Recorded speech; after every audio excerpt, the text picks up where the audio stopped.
Tout comme plusieurs structures de défense des droits de l'homme avant elle, l'organisation non gouvernementale Amnesty International se dit aussi préoccupée par la dégradation de la santé du demi-frère du chef de l'État Faure Gnassingbé, incarné depuis une douzaine d'années.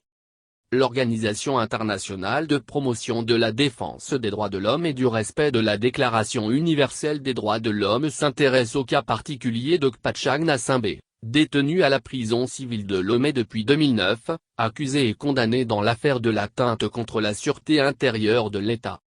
Aujourd'hui son état de santé est chancelant. Il a des plaies à un pied qui le rongent. Ses avocats et médecins ont écrit au chef de l'État lui demandant une évacuation sanitaire à l'étranger en vain. L'intéressé lui-même aussi a saisi son grand frère sans suite.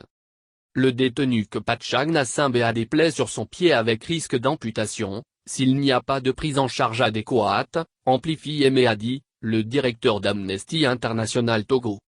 Selon lui, en dehors de l'ancien député de la COSAC, il y a encore deux autres détenus dans cette affaire de tentative de coup d'État de 2009, notamment Atiyabi et Dontmacha, détenus respectivement dans les prisons d'Atakpamé et de Sokodé.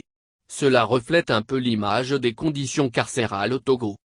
Kpacha Gnassingbé est régulièrement transporté au pavillon militaire du CHU Sylvanus Olympio sans que le mal dont il souffre ne soit arrêté.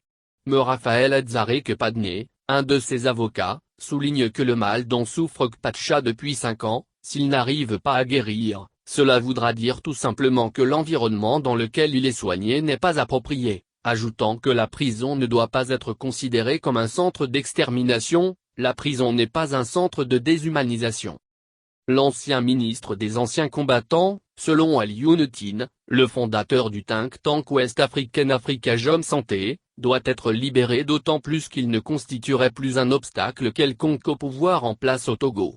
Franchement, ce serait un acte salutaire pour le pays que de libérer, de gracier définitivement Kpacha pour qu'il se soigne et qu'il s'occupe de sa famille, enchaîne-t-il. Le procès du fameux coup d'État, la condamnation et la détention de Kpacha Gnassingbé et co-accusés sont jugés arbitraires par le groupe de travail des Nations Unies.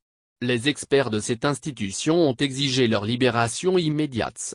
La Cour de justice de la Communauté économique des États de l'Afrique de l'Ouest, CEDEAO, a également condamné l'État togolais dans cette affaire.